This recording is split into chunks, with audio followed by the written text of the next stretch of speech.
So, being a banker for 30 years, an entrepreneur, and now teaching, I think you made a great impact on me. Confidence is the ability to believe in yourself in every situation. Correct. No matter things are going in your way or they're going completely opposite.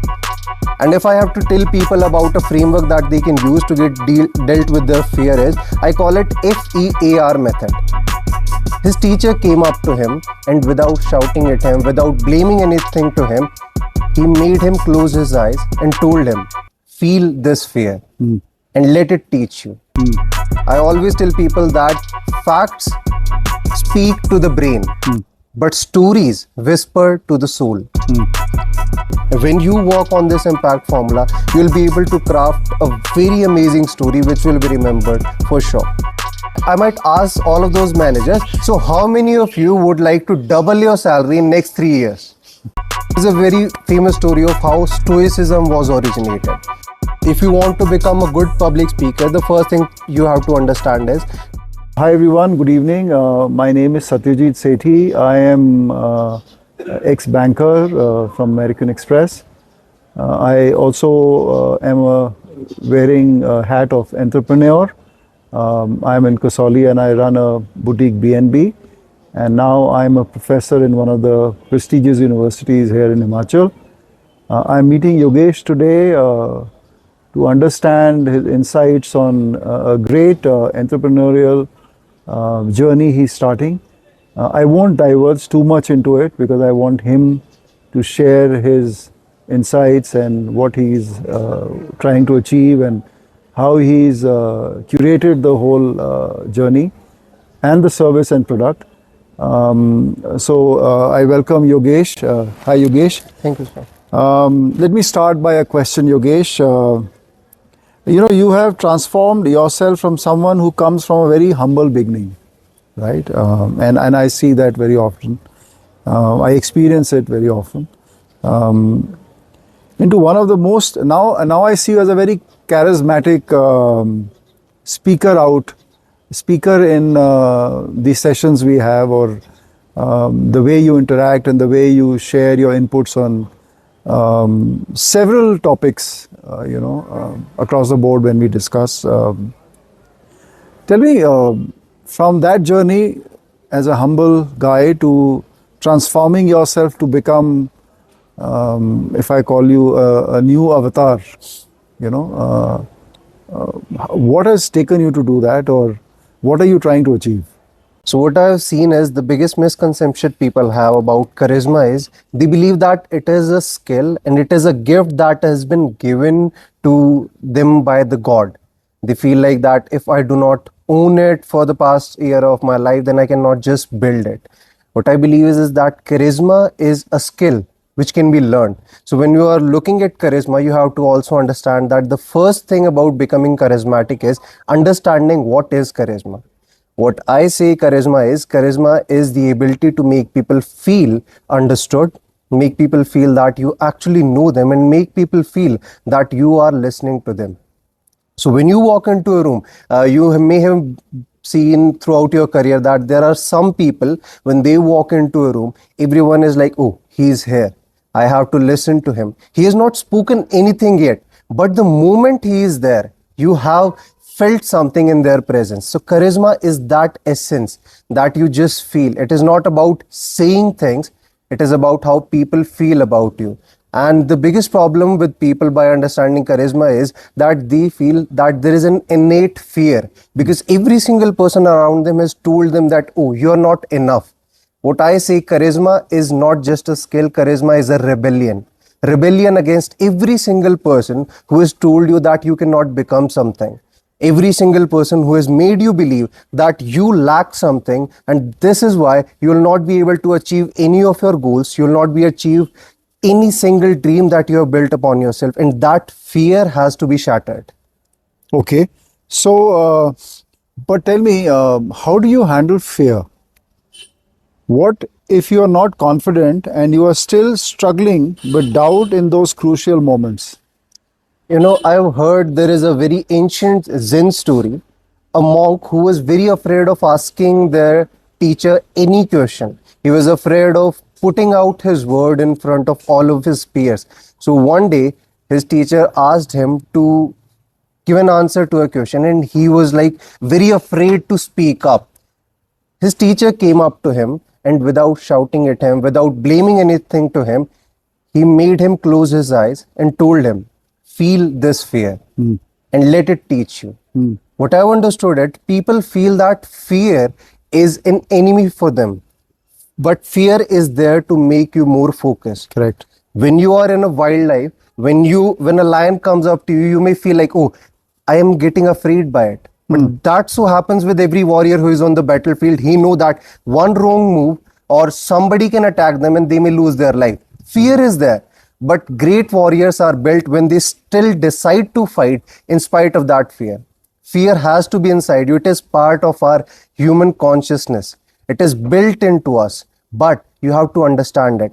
Because if I'm punching someone and if I punch them like this, there will be a bigger point of impact. So they are likely to get less hurt. But if you are boxing in your street fight, then if you hit with your knuckles, the same power is there. But because your point of effect is very less, Correct. now it becomes much more impactful. Right. So you have to lead with fear by understanding that it is a force. You do not have to get afraid by it. You have to channel it. And if I have to tell people about a framework that they can use to get dealt with their fear is, I call it FEAR method. So F Okay. is to face that fear. First of all, you have to understand it. You just name it. What is this fear? Is this the fear of rejection? Is this the fear of getting called by some names? Is it the fear of messing up? You have to first face it and understand, okay, this is the name of my fear. The second step is E, embrace it. You have to embrace that fear and understand, okay, if I am giving a presentation and I'm getting afraid that I may mess it up, it is because I care about this presentation. I care about all these people. I care about my business. So it is not a bad thing that I'm afraid. Correct. It is a good thing. Correct. You start embracing it. Correct. Then A is you anchor that fear. Correct. You anchor that fear by relating it to something. Okay, what happens if I completely mess this up? What happens if every single person who is sitting there start laughing at me? Is there a belief in me that says, oh, you are a complete loser because you messed this up? Is there anything like it? When you go deep down in yourself and you start looking at yourself, you will be able to understand, okay, this fear is not from within. It comes from outside. Correct. But I have given it the power. So when you start anchoring it in that way, you'll be able to see that fear will lose all of its power because you have taken the power from it. Correct. So once you have anchored it, and then the last step is R, you rectify it. You reclaim your power from it. Then you start looking at it, okay, if I mess this up, nothing bad is going to happen. I have all of these things that I can still talk about. My people will trust in me. My friend will still listen to me. What if I make a wrong decision? Doesn't matter. I'll be able to fix it up. Right. So when you are able to understand that, then you are able to see, okay, the fear holds no power against you. The fear is just a very single thing that you have been telling yourself, and it has no other power than that. What I say is that presence is built in silence but tested in front of others who are looking up to you. So you have to understand that the power of your presence. Right. Right. So, Yogesh, you have spoken about how storytelling can change the way people think. Okay? And I strongly believe in storytelling, and that's exactly what I do in my classes as well. But how do you craft a story that doesn't just entertain, but it has a impactful influence on who your audience are? So when we talk about stories, we first have to understand why stories are powerful. Right. I believe that stories are something that our human brain is hardwired for. I always tell people that facts speak to the brain, but stories whisper to the soul. You have to understand that stories hold so much power because if a person is at a certain stage of his life, if you want to change that person's life, you have to change their state. Because when you change their state, then they'll be able to make good decisions. They'll be able to look at life in a different way. Right. And when you have to change someone's state, you have to change you have to change their beliefs. And the best way to change their belief is through stories. Because stories stay with people. When we look at life, when we look at history, we have heard of Alexander the Great. We have heard of Buddha. We have spent our schooling life looking at history books. Our teacher made us remember, okay, in this year, this king lived, but we do not remember it. But there are certain part of history that we still remember. We just cannot forget because they are part of some great stories. So when we are building stories, we also have to understand that it is not about us. It is about them. Because we want to tell them story, because we want to create an impact. When you are telling the story, first thing to understand is your job in telling a story is to understand that you're going to make that person feel something that they did not feel before they heard you. So while crafting a story, I always use a framework that I call, because you talked about how impactful it should be, how to make an impact with your story. So I've named that formula IMPACT, IMPACT. So the first thing is you have to identify a core emotion. Every single story is built on something. If you're going to just tell someone about a random thing, then you may feel that, oh, it holds no value. So you have to identify what core emotion of your story is. Do you want the person to feel sad? Do you want the person to feel motivated to rule this world? Or do you want them to think about something very deeply? What is that core emotion? When you have understood that, then you have to make it relatable. The biggest problem that people have while creating stories is they think that, oh, I should create something so complex, a world, a mythological world that people have never seen before. But as a human, every single day we are getting millions of messages in our life. We are looking at millions of things. We are getting subliminal cues from everywhere. So 80% of your story must be relatable. There has to be some character, some relation, some emotions that has to be there that a person has already known. Like if I'm talking about a crow, then the best reference would be a thirsty crow. Then people will be able to remember, okay, this is something that I can understand. And we still relate to it today. Yeah, sure. We still relate to it today because that was a great story. Then the next point comes is P. You have to paint a vivid picture. How do you paint a vivid picture? Is instead of saying that there was just an elephant, you tell them what the elephant was like. You tell them how big it was. You tell them how it walked. You tell them how it smelled. You have to use all of the senses that are available. Correct. And when you are able to do that, then you will see that, okay, people are able to imagine it. Because our words are very powerful. Our words, I'm just speaking to you and I'm able to make a certain memory in you. I'm able to make you imagine things. I'm able to make you feel things. This is just like magic that I'm doing. Correct. That we do every single day that we have to understand. So when you have to make the picture vivid, you will be able to understand, okay, we have 5 senses. How can I make use of all those senses? And when you use those senses, you will see that, okay, now your story has become more lively. The next step, IMPA, would be to act upon things. Because you have to understand that there are a certain amount of people sitting in front of you. If you're going to just tell them a story that they feel like, okay, what is the benefit of it? Why should I listen to you? So they must be able to act on it. There should be a valuable lesson hidden behind in that story. So you'll be able to understand, okay, this is why I should spend my time listening to this story. This is why I should give my attention to you. This is why I should invest my emotions to you. So there should always be able to act upon it. Next point is C, that is to connect with their struggle. We have to understand, because audience is just a group of individuals, a group of human. Every single day they are living their life throughout some sort of struggle. A story will become boring because if everything is so goody-goody in it, everyone is like, okay, this does not happen in real life. In real life, there are ups and downs. So you have to understand, okay, what is their struggle?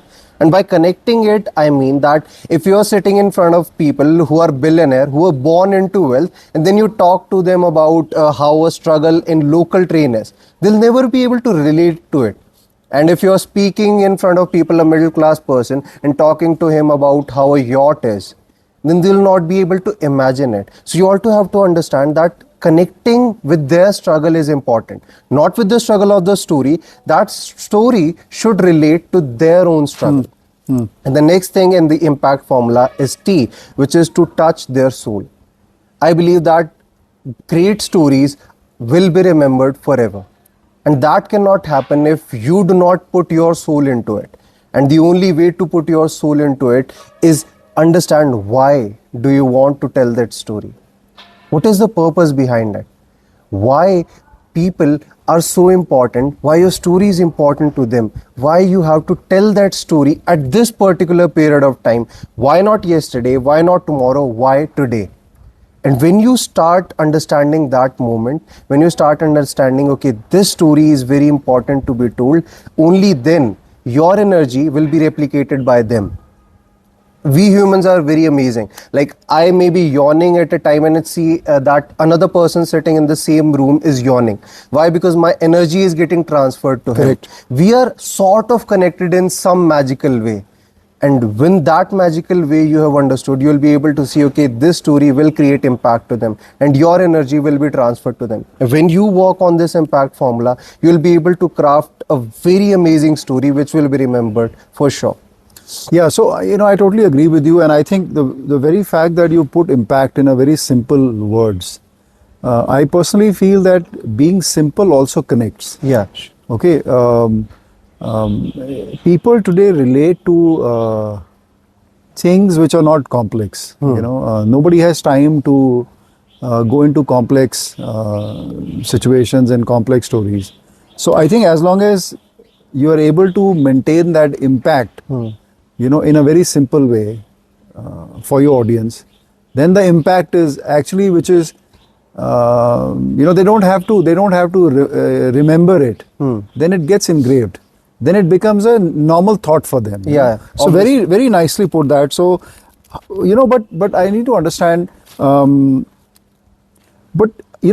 do you make sure that this impact or this story lands, and don't just go over people's head to bore them. You have shared few insights on that, but is there a formula you have or you think where the story doesn't become boring? It keeps resonating with their thoughts and their situations and what they are going through, what the feelings they are going through. So what are your thoughts on that? That generally happens when people are starting with storytelling and they're generally building it. Correct. The first thing to understand what you just said is that you have to simplify the process. Correct. People believe that complexity is going to make you look like a genius. But that is not your goal with the story. Correct. Your goal is to create an impact. So the more simple you are able to create it, you will be able to narrate the story in a better way. The people will be able to remember it. Number two, I would say is you always start with a cliffhanger. You understand that people are bound by curiosity. A marketing genius once said that curiosity is the biggest factor that will drive your marketing, because people cannot just get rid of it. If you can make them curious, people will stick with you. So there need to be cliffhangers. This is why we always see that in web series, if you've seen Netflix shows, at the end of an episode, there is a cliffhanger to watch the second episode. Correct. And you will see it. So when you are in that auditorium, you're speaking in front of your board of directors, you understand that your story need to have some cliffhangers. Okay, people are like, oh, that question is going to be answered in the next 5 minutes, 10 minutes. You leave that hook in. Correct. Number three is when you have cliffhangers in, you need to understand that the biggest and the most impactful thing is how you start your story. Correct. Okay. Your story should always start with a hook. And in psychology, there is a term called pattern interrupt. Because nowadays we have seen that people are just living in trance. Every single moment, either they're looking at their phone, either they're thinking about something. That is why we often hear people say that, okay, are you even mentally here or not? Not. Correct. Because they're living somewhere else in their mind. So if hundreds of people are sitting in front of you, you have to break that pattern. And the biggest way to break that pattern is either you do something that they're not expecting. Like I have done it when I was working at a corporate recently. So they asked me to give a speech and everyone was talking. because they thought, oh, okay, it's just an intern. Why should we listen to him? So they were just talking because every single person that came up, they were speaking. And the first thing that I did 2 claps at a very high amplitude. And that suddenly caught your attention. When you are in a professional setting, maybe you're not able to do that in front of board of directors. So you say something. And the best way to do it, I would tell you, the best way to pattern interrupt is to ask a question. That is the last thing that people are expecting. Correct. They feel that, okay, this is a person who has come here to speak for 1 hour, 1.5 hours. He will speak. But then they're suddenly, oh, he's asking me question. Correct. And the best way to ask that question is, in that question, some way you build upon the benefit for them. Correct. Let's say I'm talking about the annual report of a company and I'm speaking in front of all of the managers. So instead of saying, started talking about all of the benefits that a company might have, I might ask all of those managers, so how many of you would like to double your salary in next 3 years? Huh. Now that is Right. something that everyone That's wants a to know. good hook. Huh. So you lean in with that hook. Now everyone hands is up and you tell them, okay, you listen to me for the next 1 hour with attention. I'll make sure that you are able to achieve that. But obviously you do not have to create such a big lie, but you have to understand the curiosity has to be generated. Correct. And number 4 is your story should always teach them something.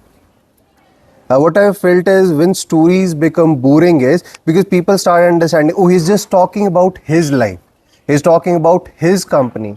That is why I always tell people that stories is not just about you. It is about them. Correct. Who is listening. Correct. So when you keep integrating all of those golden nuggets within the story, people will not get bored. And number 5 is you have to understand conflict and resolution.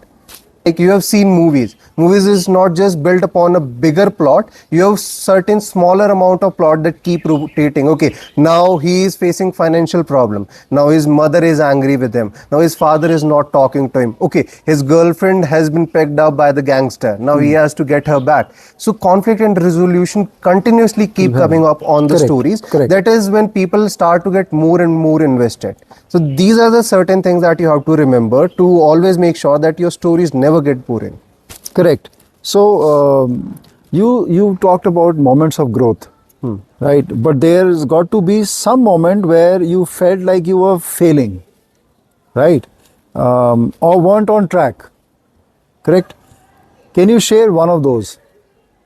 There have been a lot of moments in my life, but if I have to talk about the worst moment that I possibly felt, that was during my theatre days. So during my first year of theatre, I worked at a role. We nearly worked for 2.5 months, and I had just a 1-minute role. So I had to go on the stage, speak few lines, and then get back off the stage. In second year of my theatre, I got the chance when my work to work as the main lead actor of that. So there are multiple levels. So zonal level, after that you reach to interzonal level. We cleared the zonal level, but at zonal level, because it was winters, my throat got sick. I was not able to speak aloud, and it was open theatre. So 500, 600 people are sitting in front of you. There are no mics because speakers are also, there is so much echo that people are not able to hear you. So you have to be very loud at that stage. Because I was not able to speak much, the story was really powerful of that show. Because of that, we were able to get into the next stage. But my director told me that all of his peers told him that the show was great, the act was great, all of the casting was great, but I feel like your main lead was not at the par. I think that this was one of the worst recruitment that you have ever done. He told that to me. Now 15 days the interzonal competition is coming up, and when you are invested so much into a story, I started feeling like I was part of that family. I would look at the character who was playing my daughter, I would see her and I would see my daughter. So just 15 days from the back, while I was continuously trying, okay, how can I make it better? How can I make it better? I was so invested in it that I felt like the team was getting apart from me. Why? Because every single time jokes would come up, oh, okay, this is how I messed up the zonal performance. And 10 days before the performance, the director asked me to play a different role and assigned that role to a different actor that was working with me. And I suddenly felt like something has been taken away from my personality. Okay. I started feeling like, okay, this is my home. I would see the rehearsal and I would see, okay, another man is playing the act of me. He's playing with my daughter. He's in my house. So I started feeling like, okay, what is happening? It felt like I'm living a dual life. And because it is just 10 days before the show, I cannot go back to my home and tell my parents, okay, you were so excited to watch my performance, but I will not be performing there. Correct.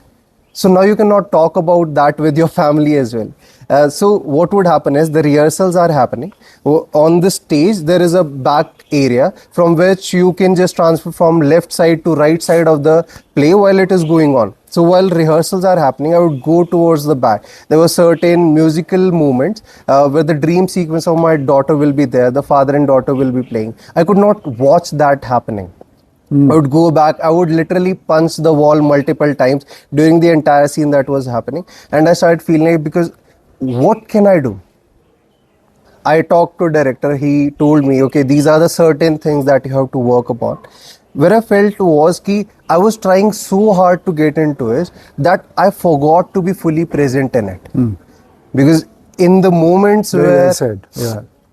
and the moments where you had to become sad, you were supposed to cry, because it is first time I'm playing the lead role. So I had to create a certain memory. Okay, I will remember this memory, then I'll be able to cry. And then those fake tears would come out. But that was not tears of father seeing his daughter move away from him. Correct. So I was completely low at that time. I could not talk to anyone, but I would still go back and try. How can I improve myself? How can I improve myself?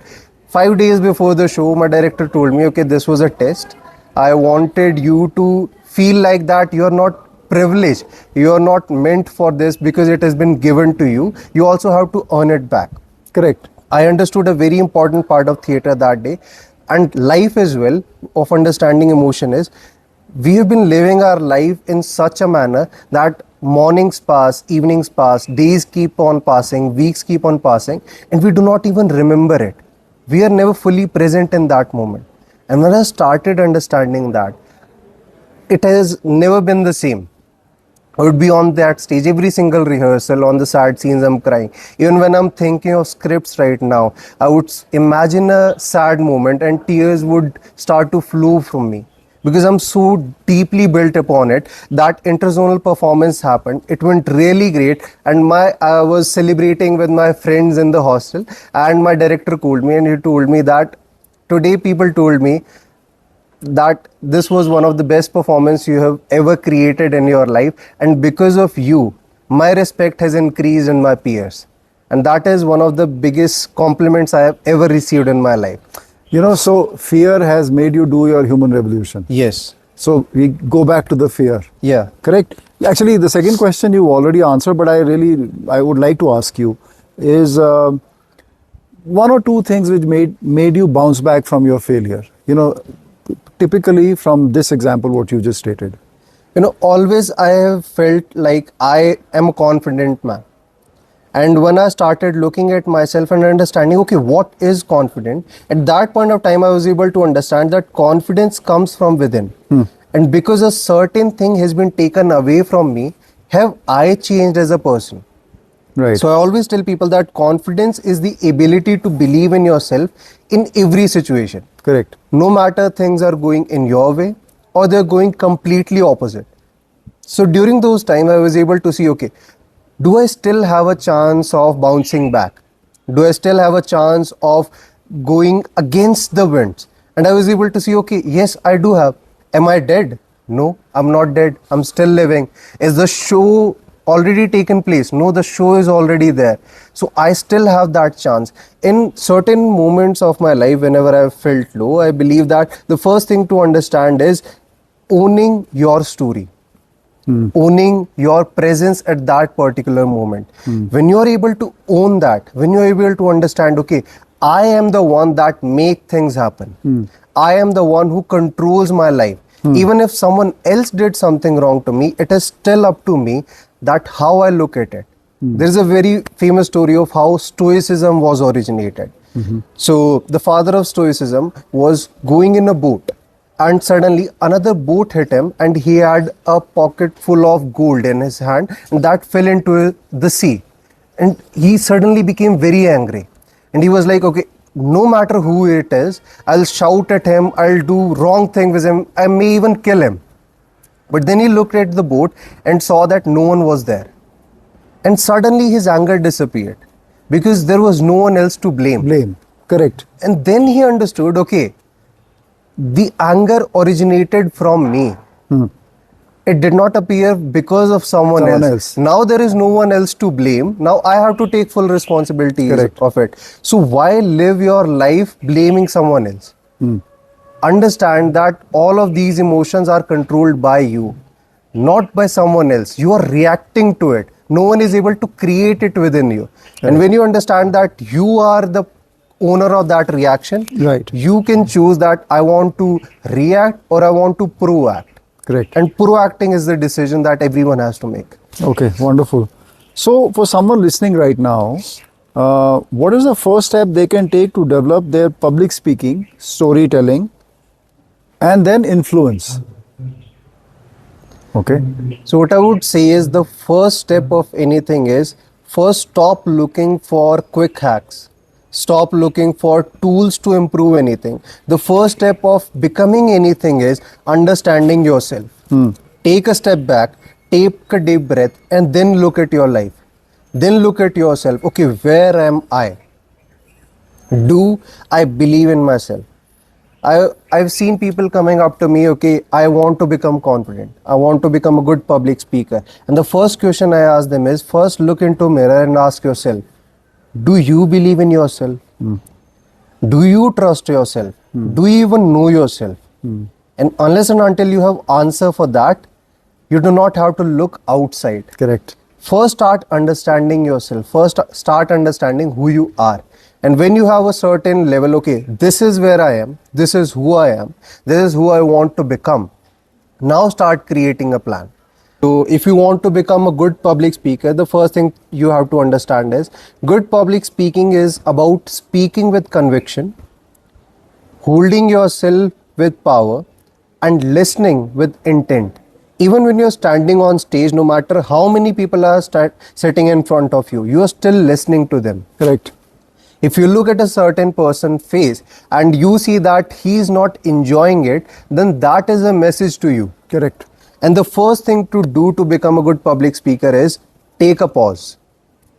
What most people do is they get an opportunity and they start to suddenly tell themselves, oh, why I cannot do this? They start coming up with these reasons. Then they see, okay, in just a matter of span of 5 minutes, they've built up hundreds of reasons and now they are on stage. Now all of those reasons get doubled. They're not present in that moment. So the first step is take a pause. Look at people. Look at the space where you're at. Even when you're speaking, add pauses to your words. Add pauses to your sentences. That Correct. will give other people to understand those things. Correct. That will give them time to comprehend, okay, this was the meaning behind these things. Now the second thing is speaking with power. You have to understand your every single word that you say hold a certain power, because you are delivering a certain emotion, you're delivering a certain message to the other person. So you have to curate those words very carefully. If you're doing an impromptu speech, there will be a certain stage where you can just speak on anything for a matter of like hours. But if you're starting, you understand that, okay, my words hold power, then it's better to not just say anything. It's better to create a script. It's better to practice. It's better to look into the mirror, look myself in the eye and see, okay, how confident am I? Record yourself and see, okay, this is where I feel my tonality is dropping. How can I improve it? Keep rehearsing it multiple times till you feel like, okay, this is the amount of power I want to deliver. Correct. And this is the amount of practice I have done. Now are they both aligning? If they are aligning, then you'll be able to see, okay, I have done a good job. Next thing is holding with yourself with a certain posture. When you're standing on stage, you have to be comfortable with it. If a lot of thoughts are coming to your mind, okay, hold the mic for a certain second. Look at people and start understanding, okay, my energy is going to get transferred to them. So internally, I have to be at peace. Correct. And when you mix with your breathing, when you start listening to people and when you practice, people will be able to see, okay, public speaking is completely change for them.